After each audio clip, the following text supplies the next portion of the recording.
સમર્થ થઈએ, ન જ થઈ શકીએ. એટલે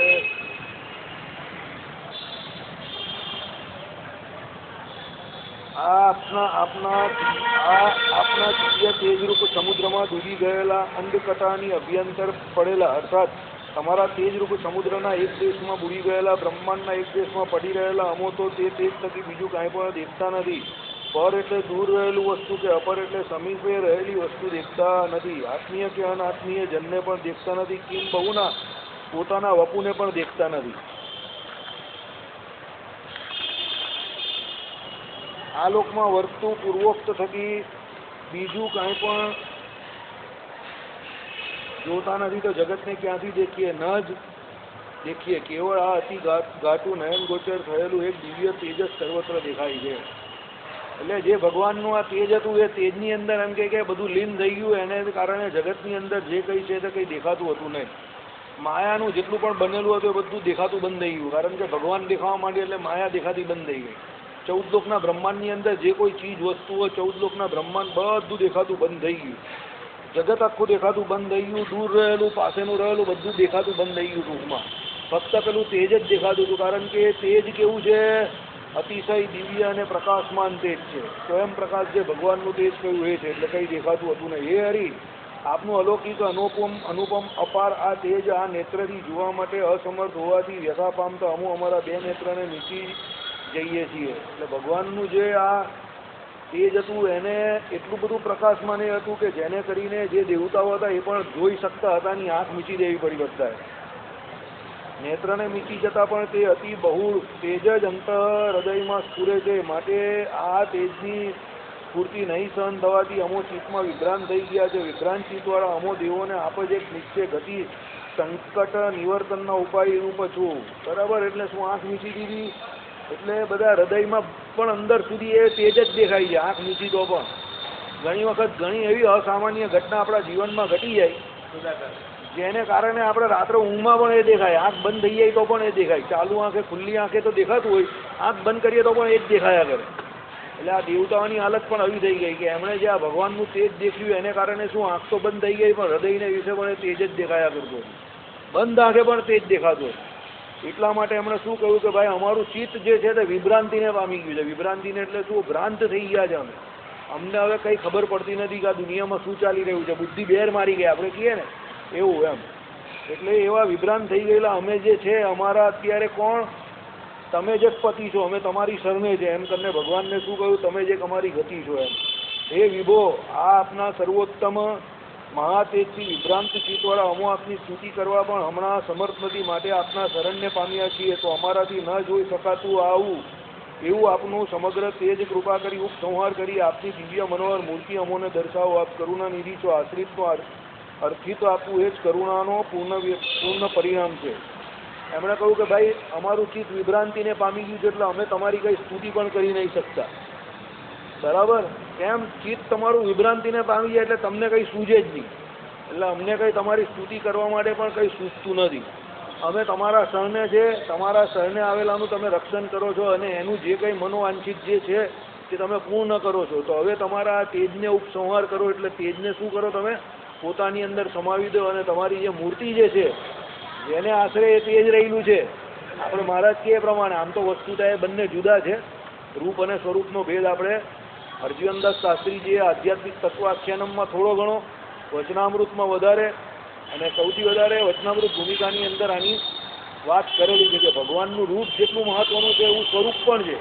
પણ ભક્ત માટે સ્વરૂપ કંઈ કામમાં એટલું પહેલાં આવતું નથી. કારણ કે સ્વરૂપ કોઈ દિવસ દેખ્યામાં આવતું નથી. ભગવાન રૂપે કરીને જ આપણે દર્શન આપે છે, દેખ્યામાં આવે છે. અને સાકારનું ભારે વિશિષ્ટાદ્વૈત વેદાંતમાં સૌથી વધારે પ્રતિપાદન કરેલું હોવાથી શ્રીજી મહારાજે પણ સૌથી વધારે સાકારનું પ્રતિપાદન કર્યું હોવાથી આપણે મૂર્તિને અને રૂપને પ્રધાનપણે માનીએ છીએ.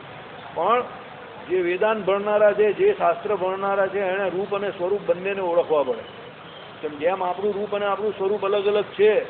શરીર જે છે તે આપણું રૂપ છે અને આત્મા જે છે તે આપણું સ્વરૂપ છે. એમ પરમાત્માનું પણ રૂપ અને સ્વરૂપ બંને છે. મતલબમાં આપણા રૂપ અને આપણા સ્વરૂપમાં અને પરમાત્માના સ્વરૂપમાં ઘણો બધો અંતર છે. આપણું રૂપ જે છે તે એક દેશસ્થ છે, એક જગ્યા પર છે તો બીજી જગ્યા પર અત્યારે આપણે ન હોઈ શકીએ, ન જઈ શકીએ. આપણું સ્વરૂપ જે જીવ છે પણ અણુ પરિમાણ છે, એટલે અત્યારે એક જ દેશસ્થ એટલે આ જગ્યા પર છે. બીજી કોઈ જગ્યા પર અત્યારે આપણે બીજી જગ્યા પર હાજરી આપણી ન હોય એટલે 100% ના હોય. પરમાત્માનું એવું નથી. પરમાત્મા સ્વરૂપથી પણ વિભુ છે અને રૂપથી પણ વિભુ છે. આપણે એક દેશસ્થ છે, પરમાત્મા સર્વ દેશસ્થ છે. પરમાત્મા જે કેવા છે જે રૂપથી પણ સર્વ દેશસ્થ થઈ શકે છે. આપણે રૂપથી સર્વ દેશસ્થ કદાપી ના થઈ શકીએ. મુક્ત અવસ્થામાં જ્યારે સત્યકામ સત્ય સંકલ્પ થઈએ ત્યારે એકથી વધારે રૂપ ધારણ કરી શકીએ તો ત્યારે એ શક્ય હોય. પણ પરમાત્મા માટે તો એ કાયમ માટે શક્ય છે, કારણ કે પરમાત્મા કોઈ દિવસ પોતાની સ્થિતિથી ચલાયમાન થતા નથી. કોઈ દિવસ પરમાત્મા કર્મકૃત અવસ્થાએ કરીને બંધાતા નથી. જીવની માફક બદ્ધ અવસ્થામાં પરમાત્મા અહીંયા આવતા નથી. પરમાત્મા તો કાયમ માટે કેવા મુક્ત અને મુક્ત જ છે. મહારાજે વચનામૃતમાં કહ્યું ને, અમો તો અનાદિ મુક્ત છે. અમો કોઈના વચને કરીને સાંભળીને કરીને એમ કે મુક્ત થયા નથી. અને જો એવું હોય તો અમને કોના સમજે? રામાનંદ સ્વામીના સમજે, એવું મહારાજે કહ્યું. એટલે કહેવાનો મતલબ શું છે? ભગવાન અનાદિકાળથી જેવા છે તેવા ને તેવા જ છે, સર્વજ્ઞ છે.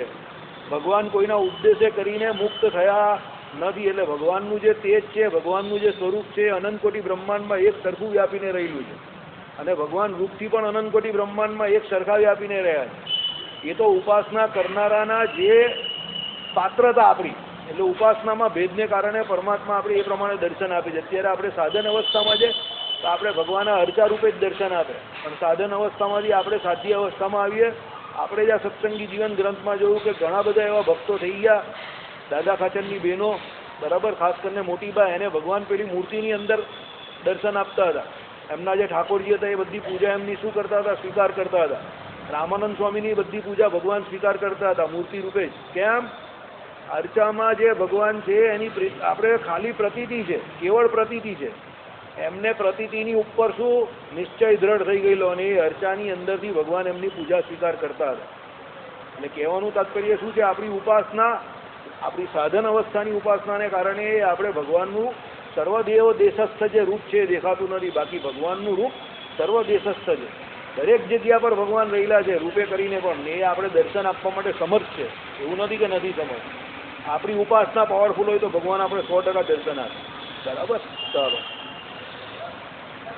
એટલે એમને આ પ્રાર્થના કરી કે ભાઈ તમારી મૂર્તિના દર્શન અમને આપો. દેવતાઓએ, સુરત ઋષિ કહે છે, એ રાજન દેવતાઓએ આવી સ્તુતિ કરેલા સાક્ષાત શ્રી કૃષ્ણ જે હતો અહમેવ પ્રન્નત્વમ દંપત્યો યુર્વયોર વૃષ પ્રાપ્ય, એ રીતે વૃંદાવનમાં ધર્મદેવને વરદાન દેનારા હતા. એ જ પોતે જે વૃંદાવનમાં જે શ્રી કૃષ્ણ ભગવાને કોને વરદાન આપ્યું? ધર્મદેવને, ભક્તિ માતાને વરદાન આપ્યું કે અમે તમારે ત્યાં પધારવાના છે.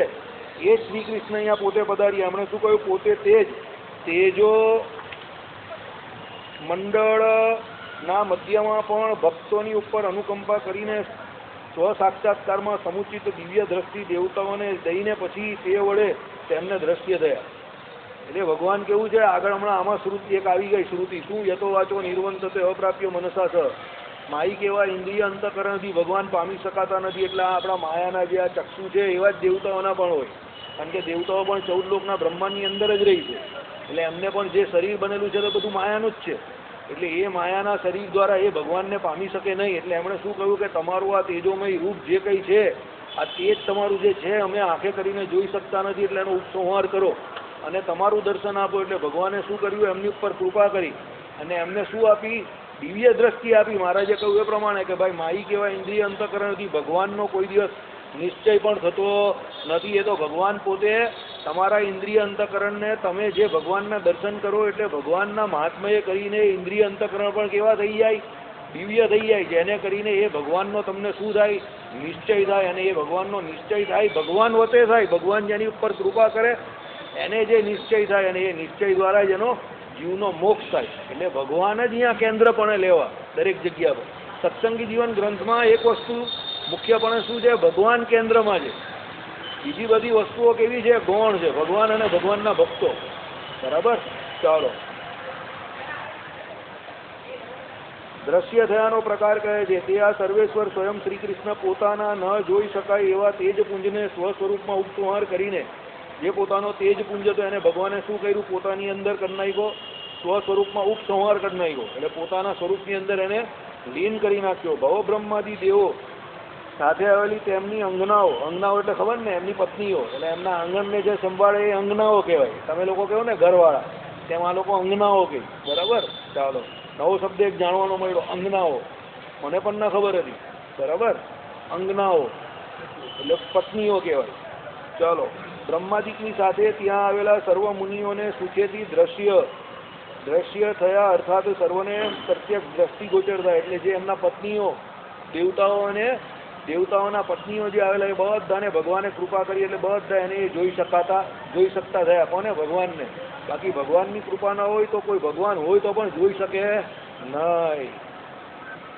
અપ્રાકૃત દેશ વિશેષ ગોલોકની અંદર વર્તનારા દિવ્ય અનંત અપાર અક્ષરધામમાં જેવા રૂપથી શ્રી કૃષ્ણ સદાકાળ નિત્ય મુક્તો અનુસેવ્યા થતા આનંદથી નિત્ય મુક્તોની સાથે ક્રીડા કરે છે તેવા જ રૂપવાળા. જો શું આવ્યું પહેલું સાંભળો એકદમ શાંતિથી. અપ્રાકૃત દેશ વિશેષ ગોલોકની અંદર વર્તનારા, એટલે ગોલોક જે છે તે બહાર છે. અપ્રાકૃત દેશ વિશેષ એટલે એ માયાના લોકની બહાર છે. બરાબર? ઘણા લોકો કહે કે ગોલોક તો માયાની અંદર આવ્યો અને આ બધી ફેંકાફેંક કરે છે, અપ્રાકૃત લોક છે. અને એ દેશ વિશેષ કયો પાછો? દેશ વિશેષ એટલે એનો વિશેષતર મહાત્મય છે. આપણા માયાના લોકમાં છે એવો નહીં. પાછળ એટલે તરત લખ્યું અપ્રાકૃત, પહેલા દેશ વિશેષ ગોલોકની અંદર વર્તનારા. એટલે ગોલોક નામનો આખો કિલ્લો છે, એની અંદર વર્તનારા દિવ્ય અનંત. આખું દિવ્ય અને અનંત એટલે કહું બહુ મોટું છે, જેનો કોઈ પાર પામી શકાય નહીં તેવું અપાર અક્ષરધામમાં. બાજુ કયું ધામનું નામ આવ્યું? અક્ષરધામમાં. બરાબર? જેવા રૂપથી શ્રી કૃષ્ણ સદાકાર, જેવા રૂપથી એટલે જે રૂપ ભગવાનનું અક્ષરધામમાં છે તેવા રૂપથી શ્રી કૃષ્ણ સદાકાર નિત્ય મુક્તોએ અનુસેવ્યા થતા, જે નિત્ય મુક્ત ભગવાનનું કાયમ માટે સેવન કરે છે તે. બરાબર? આનંદથી નિત્ય મુક્તોની સાથે ક્રીડા કરે છે તેવા જ રૂપવાળા. અને ભગવાન પણ એ નિત્ય મુક્તો જોડે કેમ ક્રીડા કરે છે? ભગવાનનો પહેલો નિયમ, માયામાં જીવ ક્રીડા કરવાનું બંધ કરી દે એટલે ભગવાન એની જોડે ક્રીડા કરવા માંડે. સુરદાસજીએ શું કર્યું? માયાના જે એમના ચક્ષુ હતા તે ચર્મચક્ષુ ફોડી નાખ્યા, કે આથી બધું ખોટું જ જોવાય છે. અને પછી ભગવાનનું ભજન કરવા માંડ્યા. પહેલા એ ભગવાનની ચિંતા કરતા હતા, એટલે એ ભગવાનનું દર્શન ભજન કરતા હતા. સમજો? એટલે એ ભગવાનને સાચવતા હતા. પછી શું થયું? ભગવાન એમને સાચવવા માંડ્યા. કેમ? માયા જોડે ક્રીડા કરવાની બંધ કરી નાખ્યું. એક વસ્તુ યાદ રાખજો, ગમે એટલા તમે કહેવાતા મોટા ભક્તો છો હરિભક્તની સભામાં કે મંદિરમાં, પણ જ્યાં સુધી તમને આ માયાનો પાસ જશે નહીં મુખ્યપણે, ત્યાં સુધી ભગવાનને પામવાની બહુ ઈચ્છા રાખતા નહીં. ભલે કોઈ મારા બાપાને એવું કહે કે ભાઈ એનું ધંધામાં ધ્યાન નહીં હતું ને એને કારણે અમે અટવાઈ ગયા કે આમ થયું તેમ થયું, પણ one thing I would like to say, સભામાં એક વસ્તુ હું તમને કહું કે એ માણસનું જેટલું ભગવાનમાં ધ્યાન હતું એટલું બીજા કોઈનું ન હતું. એટલે જે કંઈ થયું તે થયું, હેપન ઇઝ હેપન. અને એને કારણે એમના સંસ્કારો અમને પણ મળ્યા. સમજો? એ હવે ફાયદો બધી અલગ વાત છે, પણ એ સંસ્કારો એમને અમને મળ્યા કે માયામાં કંઈ લેવાનું નથી. અહીંયા કોઈ જીતીને જીતતો નથી ને હારીને હારતો નથી. ત્યાં તો હારને જીત ચાલ્યા જ કરે. નારાયણ સિવાય એવો કોઈ નથી કે જે હાર્યો ના હોય. અર્જુનજી જ્યારે હારી ગયેલા ત્યારે અમને સંકલ્પ થઈ ગયેલો હું હારી ગયો, કારણ કે એમને એવું હતું શ્રી કૃષ્ણ તો ચાલ્યા ગયા. એ પેલા હાડ માસના શ્રી કૃષ્ણને શ્રી કૃષ્ણ ભગવાન સમજતા હતા. ભગવાન જે સર્વવ્યાપક છે એને મગજમાંથી નીકળી ગયેલા. આ તો મનુષ્ય ચરિત્ર છે એટલે પોતે તો સાક્ષાત નરનો અવતાર છે, પણ એમને પણ ભગવાનને એક દેશસ્થ માની બેઠેલા. શ્રીજી મહારાજે વચનામૃતમાં કહ્યું ને કે એ 5.5 હાથની મૂર્તિ એને એ માની બેઠેલા. ભગવાન સારા છો કે 5.5 કેટલા લખેલા? 5.5 જ લખેલા જ ને. હા, બાજુ મને એવું બધું બહુ યાદ નહીં રહી છે. 3.5 હાથ. બરાબર? એવું ભગવાન એટલે એને ભગવાન સમજી બેઠેલા. પછી હારી ગયા એટલે દુઃખ થઈ ગયું, વસવસો થઈ ગયો. બરાબર? પણ હકીકતમાં શું, ભગવાન તો દરેક જગ્યા પર રહેલા જ છે. ભગવાન ક્યાં નથી? એ તો ભગવાને શું વચનામૃતમાં કહ્યું એ પ્રમાણે કે સવાલ પૂછેલો ને કે અત્યારે આ બ્રહ્માંડમાં જેવા બીજા હોય, ભગવાન કે એ તો હોઈ પણ શકે ને ન પણ હોય. એ સવાલ અત્યારે અસ્થાને છે. એ તો ભગવાનની ઈચ્છાને અનુસારે છે. ભગવાન તો અનંત કોટી બ્રહ્માંડમાં અનંત રૂપથી રહી શકે છે. એ તો ભગવાનની ઈચ્છાને અનુસાર છે. એની ઉપર આપણું કંઈ ચાલતું નથી. અને એ ભગવાનનું રૂપ કેવું છે, તો જ્યારે જેને જેવું દર્શન આપવું એ રૂપે ભગવાન દર્શન આપે, જેવું કાર્ય એ પ્રમાણે. આખો સવાલ જ છે વચનામૃતમાં, પ્રથમના વચનામૃતમાં છે.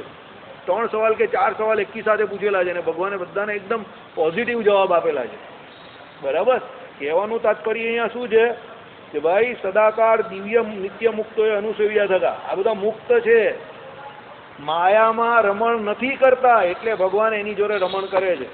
મીરાબાઈ જોઈ લેવું, નરસિંહ મહેતા જોઈ લેવું, પર્વતભાઈ જોઈ લેવું, દાદા ખાચર જોઈ લેવું, બધા જોઈ લેવું, તમે એક એક જોઈ લો. બ્રહ્માનંદ સ્વામી જોઈ લો, પ્રેમાનંદ સ્વામી જોઈ લો, મુક્તાનંદ સ્વામી જોઈ લો, ગોપાળાનંદ સ્વામી જોઈ લો. આ કોઈ માયામાં રમણ નહીં કરતા હતા એટલે ભગવાન એની જોડે રમણ કરતા હતા. ઇતિહાસ કે પન્ને ચેક કરકે દેખ લો. આપણે પ્રોબ્લેમ શું છે? આપણે બંને દૂધમાં ને દહીંમાં બેઉમાં પગ રાખવો. એટલા માટે ભગવાન આપણી જોડે રમણ નહીં કરતા. બરાબર? માયાને બી આપણે માયાને સાચવવા જઈએ છીએ કે મારું આમાં કંઈ બગડવું ના જોઈએ. બગડ તો છે પણ કંઈ બગડવું ના જોઈએ એમ કરીને માયામાં પણ આપણે ગમે છે. ત્યારે મીરાબાઈ તો રાજપાટ છોડીને ભગવાનનું ભજન કરવા માંડેલા. નરસિંહ મહેતાને તો કંઈ પડી જ નથી, બધું ચાલ્યું ગયું. છોકરો પણ છેલ્લે ગયો ધામમાં, તો શું કહ્યું? મરી નથી ગયો, ભગવાનના ધામમાં ગયો છે એટલે રાજી રહ્યો એમ કરીને એમના ઘરવાળાને એમને કહ્યું. અને શું કહ્યું? ભલું થયું ભાંગી જંજાળ, સુખે ભજીશું શ્રી ગોપાળ. બધા ગયા એટલે એને તો ભજન કરવા માંડ્યું. એટલે ભજન તો કરતા હતા, એને જંજાળ ભાંગી ગઈ એવું થયું. અહીંયા તો આપણે માયામાં કદાચ કંઈ આમ તેમ થાય તો પેલો બિચારો રોવા માંડે ને દુઃખી થઈ ગયો ને ભગવાન મારી સામે જોતા નથી ને રોજ સવારે મંગળા કરું ને તો પણ ભગવાને મારી જો આવું કરી નાખ્યું એમ કરીને પેલો દુઃખી થાય. એમાં કાં કંઈ દુઃખી થવા જેવું છે? આ લોકમાં કોઈ સુખી છે જ નહીં ભાઈ. એ તો બધું ચાલ્યા જ કરવાનું છે. આ લોકને કંઈ બહુ મોટું મહત્વ આપવા જેવું નથી. આ તો સંસાર તો સ્વપ્ન જેવો છે. રામાનુજના ભ્રાતશ્રી ભાષ્યમાં તમે જોઈ લો, ન ચ રથ છે ગોળાચી બધું આ લખેલું જ છે. ચ કરીને કેટલું બધું લખેલું છે. નથી રથ અહીંયા કે નથી ગોળા કે નથી લગામ કે નથી પેલો ચલાવવા વાળો, કોઈ જ નથી. જે સ્વપ્નમાં હોય એવું જ છે બધું. સ્વપ્નની અંદર પેલો રાજા બની જાય, ઘોડા ચલવે, લગામ એના હાથમાં હોય, બધું દેખાય ને સ્વપ્ન પૂરું થાય એટલે બધું ચાલ્યું જાય. સંસાર એવો છે, પ્રપંચ કયો એને. એટલા માટે કે ભાઈ આંખ અહીંયા એક જ ફરક છે. સ્વપ્નની અંદર આંખ બંધ થાય એટલે સ્વપ્ન ચાલુ થાય અને આંખ ખુલે એટલે સ્વપ્ન પૂરું થઈ જાય. સંસારમાં એનાથી ઉલટું છે. આંખ બંધ થઈ જાય એટલે આ બધું બંધ થઈ જશે. ત્યારે તમને ખબર પડશે કે ઓહો આ તો બધું ખોટું હતું. આપણે અત્યારે એવું સમજીએ કે આંખ બંધ થાય એટલે આપણું બધું બંધ થઈ જાય. ભૂલ છે. આંખ બંધ થાય તો પણ જ્ઞાન અંદર રહી છે જીવને. આંખ ખાલી ઇન્દ્રિય છે, જ્ઞાન જીવની સાથે રહેલું છે. એ તો આપણે રાત્રે સૂઈ જઈએ ત્યારે તો એ અવસ્થા ભેદે કરીને એવું થાય છે, સમજજો. બાકી આંખની અંદર તો જે જોવાનું જ્ઞાન એટલું જ્ઞાન જ રહેલું છે અને કાનમાં સાંભળવાનું જ્ઞાન જ રહેલું છે.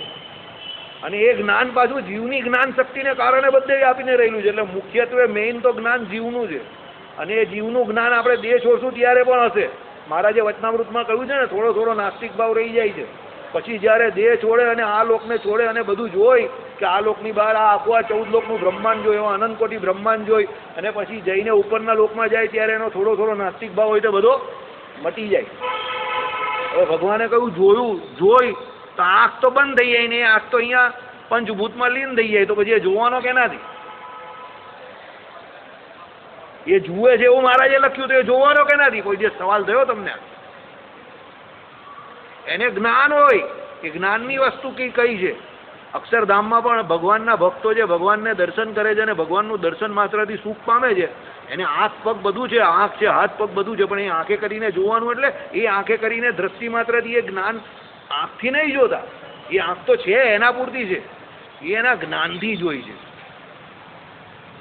આઈડિયા આવ્યો? કહેવાનો મતલબ ખબર પડ્યો? થોડુંક કલ્પના શક્તિના ગોળા દોડાવજો. હું જે કહું છું આ વાત થોડી કલ્પના શક્તિને દોડાવવાથી થશે. અહીંયા આ લોકમાં ઇન્દ્રિયોને અંતકરણની જરૂર છે જ્ઞાનના પ્રસરણ માટે.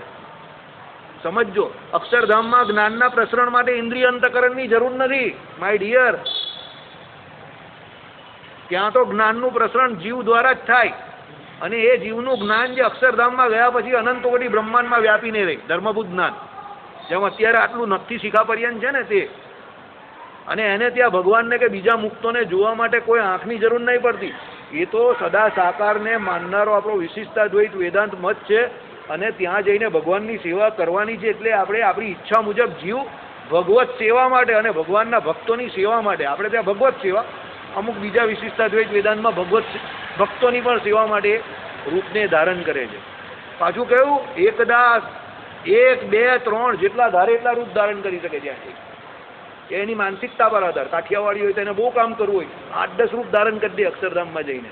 મારા જો કોઈ સુરતી હોય તો બેસી જ રહે આમના આમ કે ચાલ ભાઈ કથા વાર્તા કરશું, ભગવાનની સામે બેસું ને મોજ કરશું. કારણ કે એ તો જીવનું લક્ષણ છે ને. અહીંયા તો કામ કરવાવાળા માણસ હોય તો ત્યાં જઈને પણ કંઈ ને કંઈ કામ તો કરે જ ને. પોતા મંડળવાળા ત્યાં જાય તો બધું કામ તો કરે જ ને. દે ધનાધન દે ધનાધન. આપણા જેવા હોય તો ત્યાં જઈને સભા કરીને બેસે કે ચાલો ભાઈ આવી જાય. જીવનું લક્ષણ છે ને, સમજો. ત્યાં આવી ભગવાનના ગુણ ગાય, ભજન કરે, પણ ભગવાન તો બંને ઉપર સરખા જ રાજી છે, સમજજો. એમાં કોઈ ઓછા વત્તાપણું નથી ત્યાં. કેમ? ત્યાં જ્ઞાનનો પ્રચાર પ્રસાર બધાનો એક સરખો છે. કર્મની અવસ્થા ત્યાં શું થઈ ગઈ?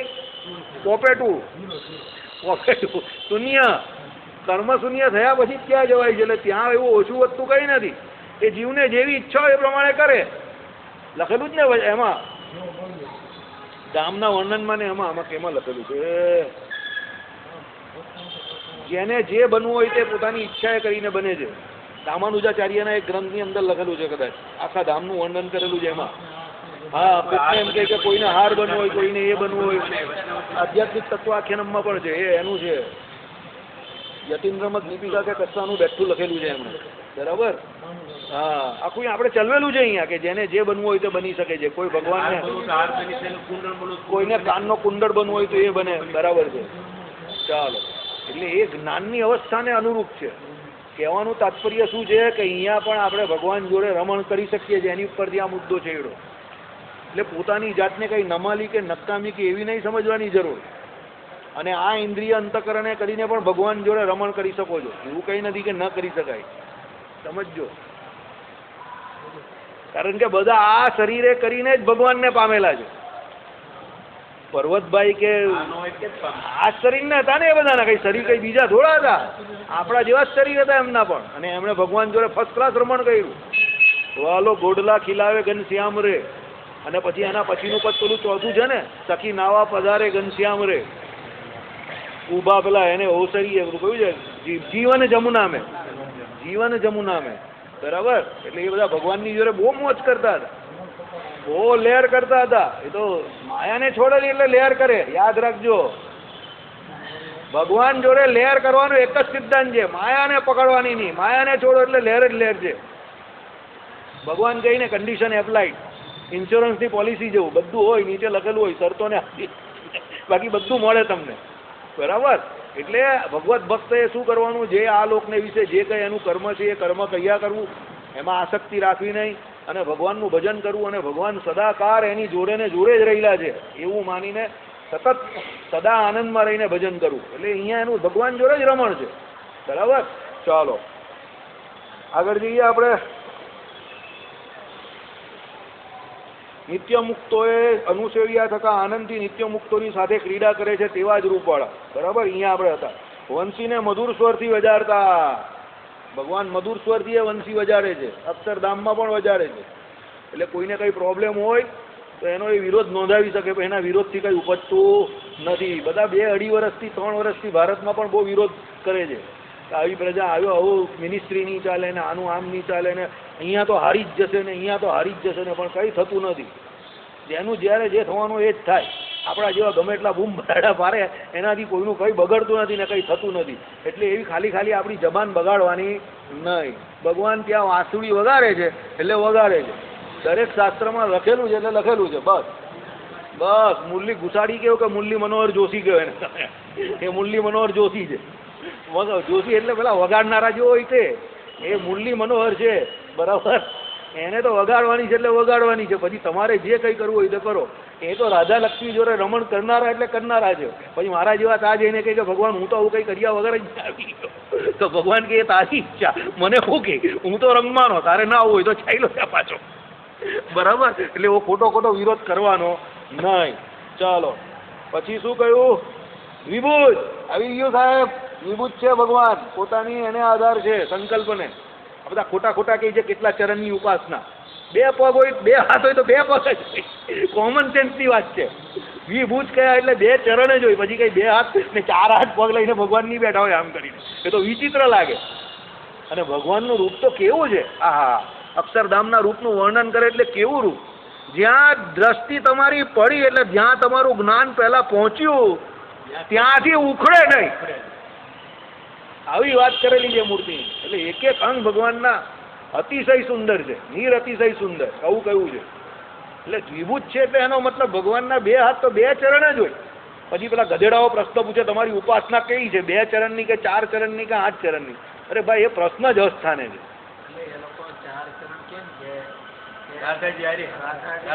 અરે ભાઈ એ તો મને ખબર જ છે ને, પણ એ લોકોનો પ્રશ્ન જ ખોટો છે, અક્કલ્લા ઓટમીર છે. એ તો ભગવાન ડિસાઈડ કરે કે એને કોની જોડે રહેવાનું છે, કે રાધાજી જોડે. હવે એ બધી બહુ વાત કરતા હોય તો ભગવાન તો રાધિકાજી જોડે પણ રમણ કરે છે અને લક્ષ્મીજી જોડે પણ કરે છે, એક જ જન્મમાં. લેવું ને, રાધાજી બીજું કેરેક્ટર હતા અને લક્ષ્મીજી બીજું કેરેક્ટર હતા. અસ્ત પટરાણી તો પછી પણ આ તો સૌથી વધારે ફેમસ. પછી તો 16,000 કરી લે ને, 108. એને શું કરવાના તમે? એટલે આ બધી હાવ અંબક ખોટી ખોટી વાત છે બધી. આ ભગવાનમાં નિશ્ચયનો ઉણપ છે. ભગવાનના ચરિત્રોમાં જે કોઈ સંકલ્પ તમે કરો છો ખોટો, બધા તમારી અંદર એ દોષ આવીને પ્રગટે છે. ભગવાન રાધાજી અલગ કેરેક્ટર છે, લક્ષ્મીજી અલગ કેરેક્ટર છે. એટલે તો તમે જો રાધાજી જોડે હોય તો રાધા કૃષ્ણ, લક્ષ્મીજી જોડે હોય તો લક્ષ્મીનારાયણ, રૂક્ષ્મણીજી જોડે. ચોખ્ખું તો કયું છે આપણા શાસ્ત્રોમાં. અને ઉપાસના પણ એવા ઘણા લોકો સંપ્રદાય છે જે લક્ષ્મીનારાયણ દેવને માને છે, અને એવા ઘણા છે જે રાધા કૃષ્ણને માને છે. કાં એટલે કઈ બંનેને કઈ જુદી જુદી પ્રાપ્તિ થાય છે? બંને કઈ અલગ અલગ તત્વને માને છે? અરે ભાઈ બધું એક જ છે. આ બધી મગજની સંકીર્ણતા છે, અને કાઢી નાખો, ઉચકીને બહાર ફેંકી દેવો. આવું બધું કઈ હોય નહીં. ભગવાન એટલે ભગવાન. ભગવાન જોડે જે જોડાયો, કેન્દ્રમાં ભગવાન છે. યાદ રાખજો, શિક્ષાપત્રીમાં શું લખ્યું? બાજુમાં જે હોય એને કરીને ભગવાને નામ પોતાનું રાખેલું છે. કેમ? એ ભક્ત જોડે એને સન્માન આપીને. કે રાધા જોડે હોય તો રાધા કૃષ્ણ, લક્ષ્મી જોડે તો લક્ષ્મીનારાયણ, બળભદ્રાદિક તે નામે કરીને તેવા નામે કરીને જાણો. એ બાજુના કેરેક્ટરને લીધે ભગવાને પોતાનું નામ બદલું. વિચાર કરો કેટલા મોટા છે ભગવાન, સમજો. અને કેટલા વિનમ્ર છે. પોતાનું નામ બદલવા. હા, પેલાનું નામ પહેલું સીતારામ જ બોલાય. હા, સીતારામ, લક્ષ્મીનારાયણ, રાધા કૃષ્ણ, પહેલું બાજુ એનું નામ, ભક્તનું નામ, પછી ભગવાનનું નામ. વિચાર કરો તમે કેટલું મોટું ભગવાનનું મહાત્મ્ય. તો હવે તમે રામ સીતા બોલો, તમને સેટિંગ જ નહીં થાય.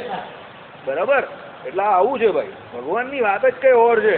વિભૂજ, મુકુંદ. મુકુંદ એટલે કોણ? મુક્તિને આપનારા. આ જે રાધિકા જોડે રમણ કરે છે, જે લક્ષ્મીજી જોડે રમણ કરે છે, જે વાંસળી વગાડે છે, એ જ મુક્તિને આપે. યાદ રાખજો, તોફાની છોકરો જ કામ કરશે. ગગ્ગાનો ગો બેઠેલો હોય, ટેન્શન છે તમારા માટે. યાદ રાખજો, તોફાની હશે ને એને ખાલી વાળવાની જ જરૂર છે. એ હોશિયાર પહેલેથી જ છે, એને ખબર છે. પણ જે ગગ્ગો હશે ને આમ કરીને બેઠેલો હશે ને, તમે કહો ઊભો થા નહીં તો આમ ઊભો જ નહીં થાય. એ ટેન્શન વાળું કામ છે. એ ગગ્ગો જ રહેવાનો આખી જિંદગી. હકીકતમાં તમને કહું, મને કોઈ એમ કે ને મારો છોકરો બહુ તોફાન કરે તો હું કહું કે આજે મીઠાઈ વેચી દે.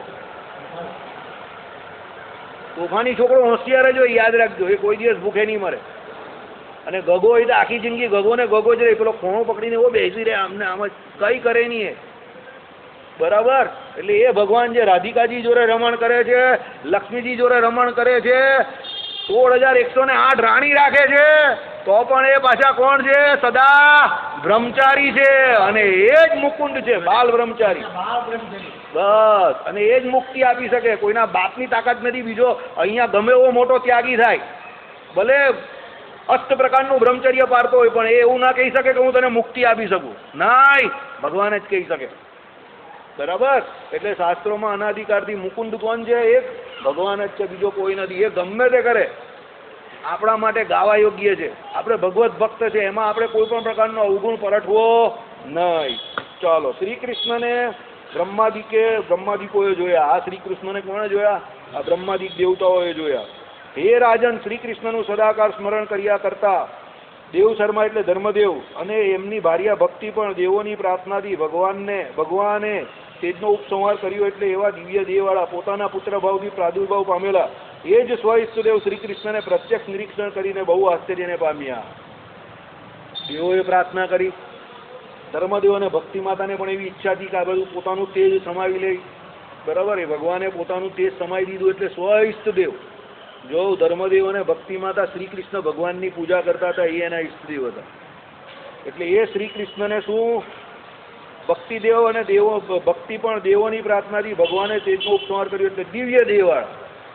કયા અક્ષરધામસ્થ દિવ્ય દેવવાળા પોતાના પુત્ર ભાવથી પ્રાદુર્ભાવ પામેલા. એટલે એમના ઘરે જે આવી ગયેલા તે જ આપણા હરિકૃષ્ણ મહારાજ, ઘનશ્યામ મહારાજ, સ્વામિનારાયણ ભગવાન તમે જે કહેવતે એ જ સ્વ ઈષ્ટદેવ શ્રી કૃષ્ણને પ્રત્યક્ષ નિરીક્ષણ કરીને, એટલે જે એમને ત્યાં આવેલા તે કોણ હતા? આ વાંસળી વગાડતા રાધા કૃષ્ણ લક્ષ્મીનારાયણ વાળા શ્રી કૃષ્ણ હતા. એમને એને પ્રત્યક્ષ જોયા, બહુ આશ્ચર્યને પામ્યા. તે વખતે તેમને ગર્વ આવ્યો નહીં. ઐશ્વર્યનો લાભ થતા ગર્વનો પ્રસંગ છે. સર્વેશ્વર ભગવાનનો પોતાના પુત્ર પણ લાભ થયો, પણ એમને ગર્વ આવ્યો નહીં. અર્થાત બંને વિનય વનત જ થયા, તો પણ એમને ગર્વ નહીં થયો.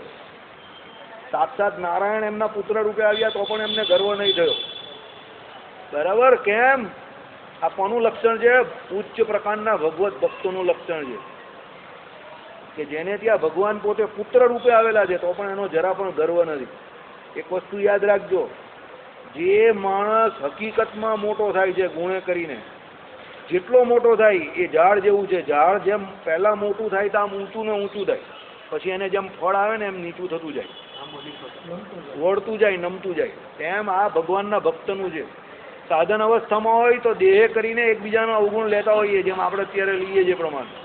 જેમ જેમ એ સાધ્ય અવસ્થામાં આવે તેમ તેમ બધાની અંદર રહેલા ભગવાનને જોતો થાય અને પછી કોઈનો અવગુણ ન લે અને પોતે પણ કેવો એકદમ નીચી તેલ ચાકરી કરવા માટે પણ તૈયાર થઈ જાય એવો નાનામાં નાનો હરિભક્તનો પણ અવગુણ ન લે. ઘણા હરિભક્તો તો કેવા હોય, દેખાય એવી સેવા કરે, ન દેખાય એવી સેવા કોઈ કરે જ નહીં. ખબર ને? દેખાય એવી ને ના દેખાય એવી. દેખાય એવી એટલે આખા ગામમાં જે દેખાતી એવી બધી સેવા કરે, ન દેખાય એવી સેવાથી પછી મોડું મચકોડે, એમ કે આમાં કઈ લેવાનું નથી. બરાબર? કેમ? ના દેખાય એવી સેવા પણ ભગવાનની જ છે, એટલું સમજીને ચાલો. દેખાય એવી સેવા પણ ભગવાનની છે ને ન દેખાય એવી સેવા પણ ભગવાનની છે. એટલે સેવા એ સેવા જ છે અને સેવામાં કદાપી કોઈ પણ જાતનો ખંચકાટ અનુભવવો નહીં. અને તમને જે દિવસે ખંચકાટ થાય તે દિવસે આવીને મને કાનમાં કહી દેજો, હું કરી દઈશ. મને કોઈ વાંધો નથી કે કોઈ પ્રોબ્લેમ નથી. મને કોઈ કામ કરવામાં, અમારું શરીર જવાબ દઈ દે અલગ વાત છે. પછી તમે મને કહો વાસુદેવભાઈ હું આંખા વળીને વાસુદી કરો તો એ મને મારા ડૉક્ટરે ના પાડી, એ ન કરી શકું. બાકી બીજું તમે જે કહેશો, શરીર જે બાબતમાં માનશે બધું હું કરવા તૈયાર છું. બરાબર? ચાલો. વળી વૃંદાવનમાં પોતે પૂર્વે કરેલા સમારાધનથી પ્રસન્ન થયેલા પ્રત્યક્ષ ભગવાન જેવા સ્વરૂપથી અને જેવા રાધા રમાજી પરિવારથી જોયા હતા તેવાને તેવા જ રૂપ પરિવારવાળા શ્રી કૃષ્ણને તે સમયમાં સાક્ષાત જોઈને વૃંદાવનમાં પ્રત્યક્ષ નિરીક્ષણ કરેલા શ્રી કૃષ્ણ જ આ ભગવાન જેવો ચિત્તમાં દ્રઢ નિશ્ચય કરીને બંને દંપતી પરમાનંદને પામ્યા. તો સંપ્રદાયનો સૌથી પ્રમાણિત ગ્રંથ સત્સંગી જીવન જે ભગવાને પાના પાના જેના ચેક કર્યા એ ગ્રંથ બોલે છે કે ધર્મદેવ અને ભક્તિ માતાએ વૃંદાવનમાં જે ભગવાનની ઉપાસના કરેલી, જેની આરાધના કરેલી, એ શ્રી કૃષ્ણ પોતે જ એમને ત્યાં પધારેલા. સાક્ષાત ભગવાન શ્રી કૃષ્ણ પોતે જ પધારેલા એવું એમના ચિત્તની અંદર દ્રઢ નિશ્ચય થઈ ગયો. બરાબર? અને બંને દંપતી પરમાનંદને પામી ગયા કે આપણે તો ભગવાન જાતે આવી ગયા. હવે એનાથી મોટો કોઈ આનંદ હોઈ જ નહીં શકે. અનંત કોટી બ્રહ્માંડનો નાથ જ્યારે તમારા ઘરે પધારે હવે એનાથી મોટો આનંદ કયો? ગ્રહસ્થાશ્રમનું સૌથી શ્રેષ્ઠ સુખ હોય તો આ તમારા ઘરે ભગવાન પધારે. શાસ્ત્રમાં લખેલું છે કે ગ્રહસ્થાશ્રમની શ્રેષ્ઠ પ્રાપ્તિ કઈ? તો ગ્રહસ્થાશ્રમની શ્રેષ્ઠ પ્રાપ્તિ એ છે કે તમે ભગવાનનું ભજન કરો, ધર્મ નિયમ અને તપ એવું કરો કે તમારે ત્યાં ભગવાન જ અવતરે. એ ગ્રહસ્થાશ્રમની શ્રેષ્ઠ પ્રાપ્તિ કઈ? બરાબર? ચાલો.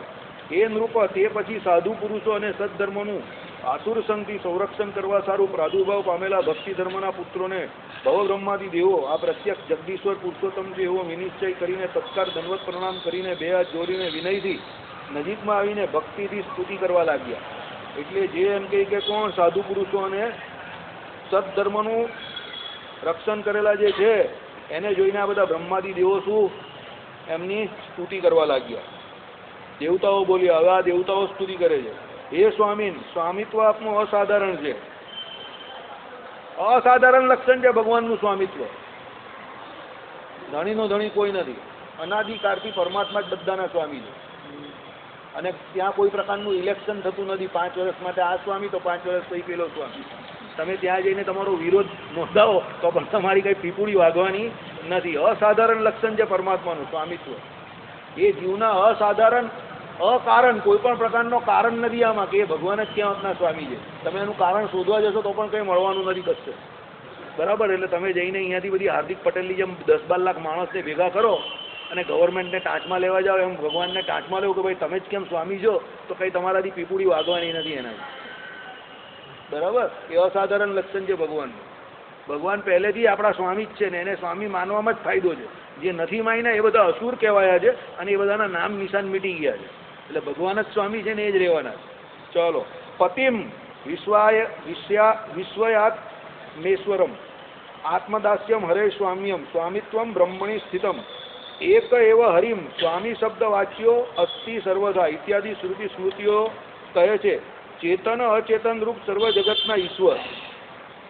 ચેતન અને અચેતન બંને આખા જગતના ઈશ્વર કોણ છે? પરમાત્મા. ચેતન અને અચેતન જગતને કેમ કહ્યું બોલો અશોકભાઈ? મસ્ત ક્યારના ઊંઘો છો ક્યારના. પણ એ અહીંયા કેવી રીતે કહ્યું કે ચેતન અને અચેતન સર્વ જગતના ઈશ્વર? બંને કેવી રીતે ચેતન અને અચેતન બંને જગતના ઈશ્વર કેવી રીતે થાય? જગત ચેતન જગત ચેતન છે કે અચેતન છે કેવી રીતે? જગતને ચેતન અને અચેતન કેવી રીતે બંને કેવી રીતે કહ્યું?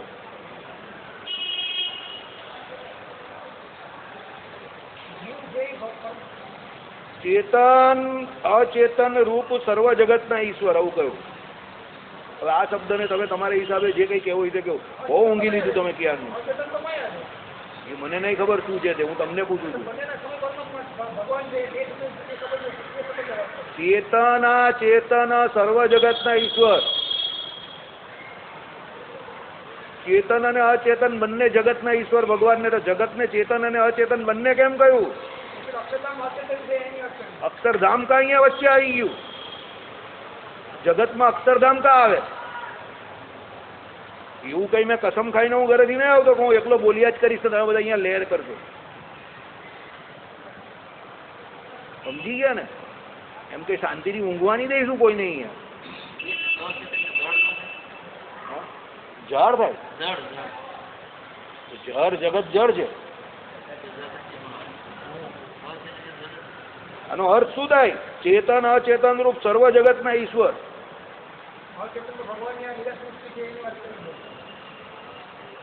એ ભગવાન અલ્લાહ ને ભેજા લેકિન ભેજા નહીં ભેજા એવા છે. ગોપાલ જવાબ આપ આને સમજાવ બધાને.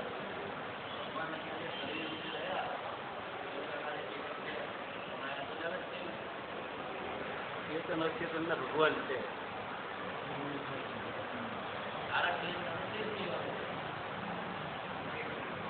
કોઈની પાસે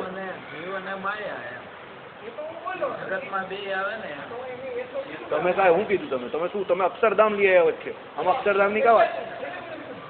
એટલે કઈ નહીં આવે તો કઈ તો આવે જ ને છેલ્લે.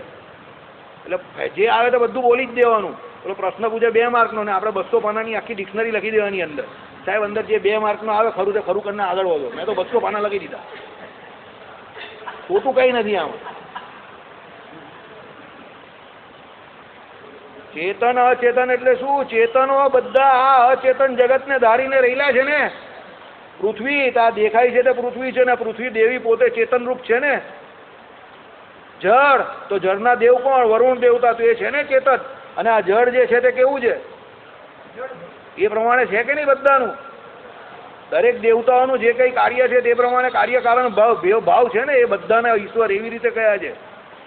એક એક શબ્દનું જ્યાં સુધી શાસ્ત્રમાંથી નિરાકરણ ન થશે ને ન કરશો ત્યાં સુધી અહીંયા બેસવાનો કંઈ લાંબો ફાયદો નથી. અહીંયા તો ચેતના ચેતન રૂપ સર્વ જગતના ઈશ્વર આવું કહ્યું છે. એટલે સર્વ જગતને ચેતન અને અચેતન બંને કહ્યું. એટલે જે ચેતનો જે જીવ છે સમજો દરેક અવસ્થાના એ અચેતન એવી માયાને ધારીને રહેલા છે એવું કહેવાનો મતલબ ને. એ બંનેના ઈશ્વર તમે જો આ પ્રમાણે હકીકતમાં સમજણ આવી હોવી જોઈએ ને આવી રીતે કહેવું જોઈએ તમારે. હવે કહેવું જોઈએ. બરાબર? શ્રીપતિમ શ્રીધરમ સર્વદેવેશ્વરમ